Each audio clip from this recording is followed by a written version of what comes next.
from European Director 2023 to one of the greatest European directors ever. You mention his name to friends and fans of the cinema, and they fall silent and become reverent, eyebrows rise, jaws drop. He's inspired filmmakers like Gus van Sant and Valdimar Johansson and many more. And to present the award, we have no one else but Mike Downey, the chair of the European Film Academy. So enjoy.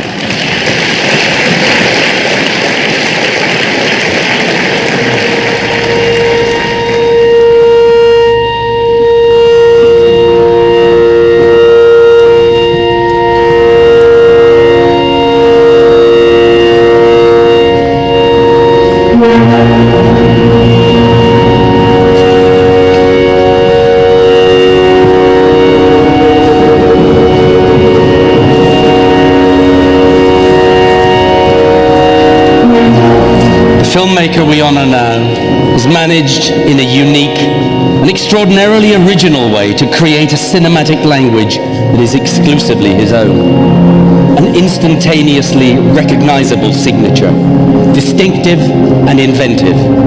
His style involves black and white photography, formal severity, and expressive atmospheres. The images are hauntingly beautiful, once seen, never forgotten.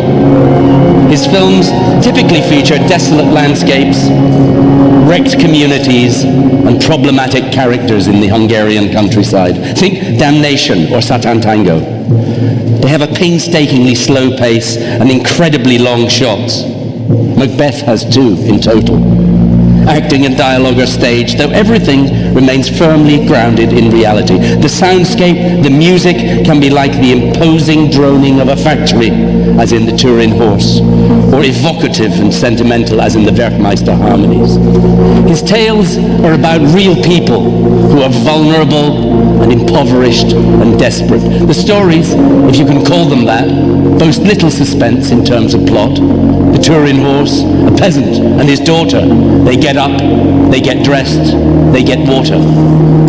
They work, they eat, they repeat, again and again, until the world, of course, slowly comes to an end. Characters are entrapped by natural forces, personal situations, artificial orders. Structure is often circular, fortifying the feeling of entrapment. Things just happen because they just happen, and not because a resolution must be reached, because there is none. However, as this cinematic master himself put it so eloquently, the shit is not only social, it's ontological, it's cosmic. God is dead.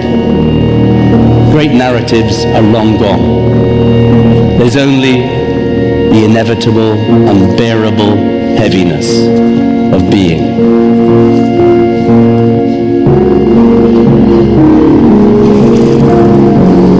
But it's not only about the content, it's also about the form which invokes certain emotions. We're obliged as an audience to truly inhabit the world of his characters, to walk with them, to sit with them, to look out of the window with them. We're invited to feel with them the hopelessness. The films are often disconnected from historical specificness. They could happen anywhere, anytime. They could feature anyone. They could feature us. And this is where we leave the doom and the gloom behind, for the oeuvre has an inbuilt transcendency.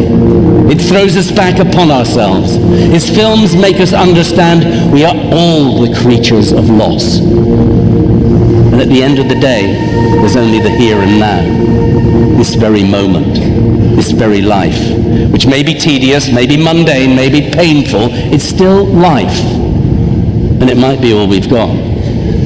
To me, these films have Beckettian qualities. They're like Waiting for Godot. Life might be a waiting game, but that's fine, as long as we treat others with respect, and above all, with dignity. Every single human being deserves. In a time that seems to have forgotten about these basic human values, this is a body of work that significantly stands out from the pack. It's incredibly relevant, it's outrageously potent, they're testaments of hope and beacons of light. When the gentleman in question and I first met, we bonded over a mutually appreciated piece of Brecht, which I think sums up a lot of his work. It goes something like this. What keeps mankind alive? What keeps mankind alive? The fact that millions are daily tortured, stifled, punished, silenced, and oppressed. Mankind can keep alive thanks to its brilliance and keeping its humanity repressed. And for once, you must not try to shirk the facts. Mankind is kept alive by bestial acts. And now, the 2023 award of the Academy President and the board goes to the artist extraordinaire and legend of European cinema, that is Béla Tarr.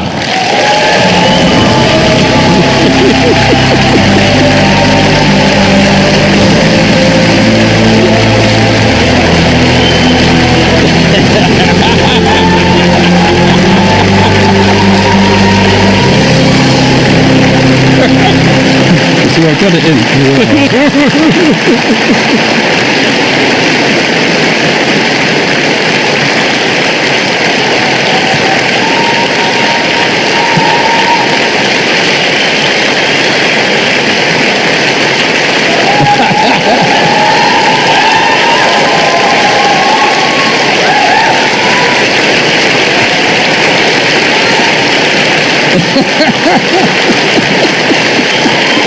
Thank you.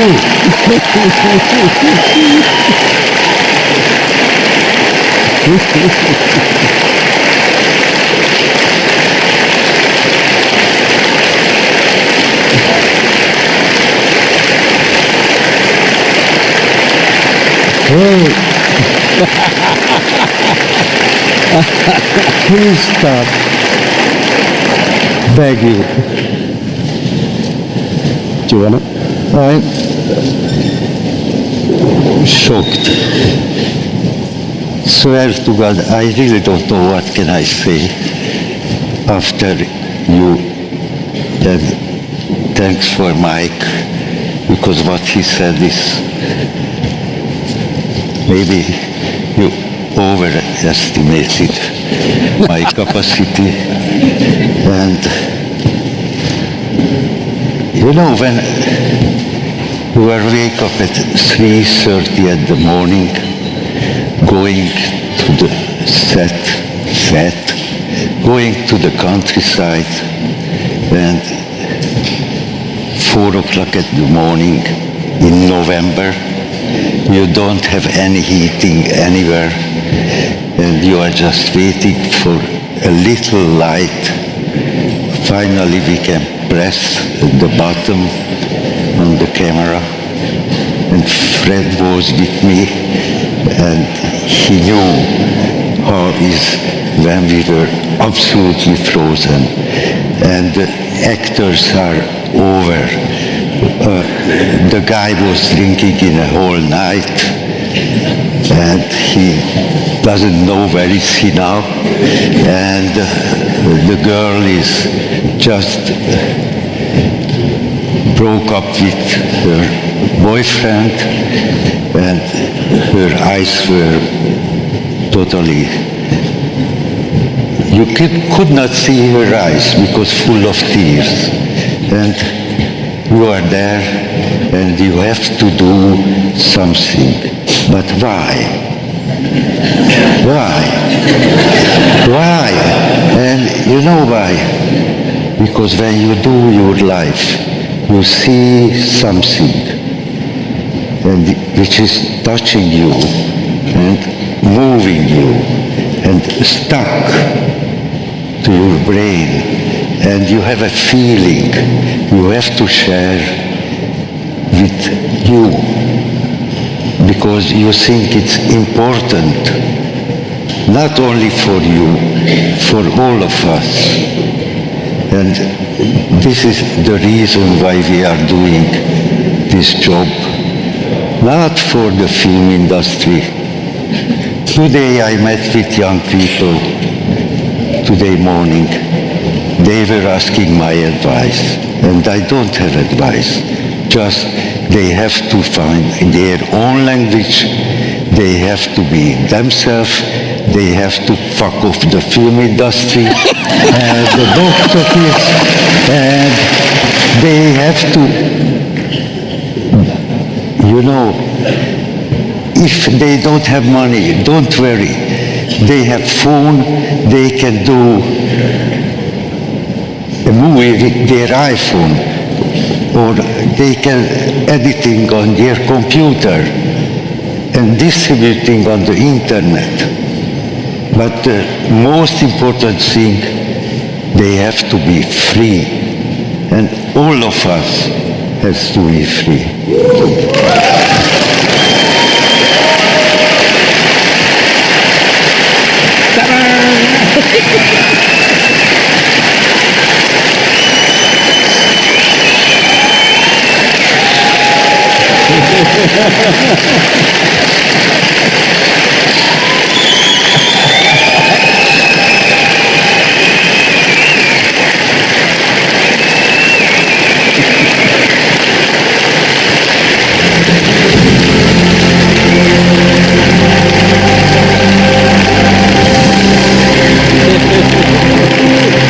Thank you.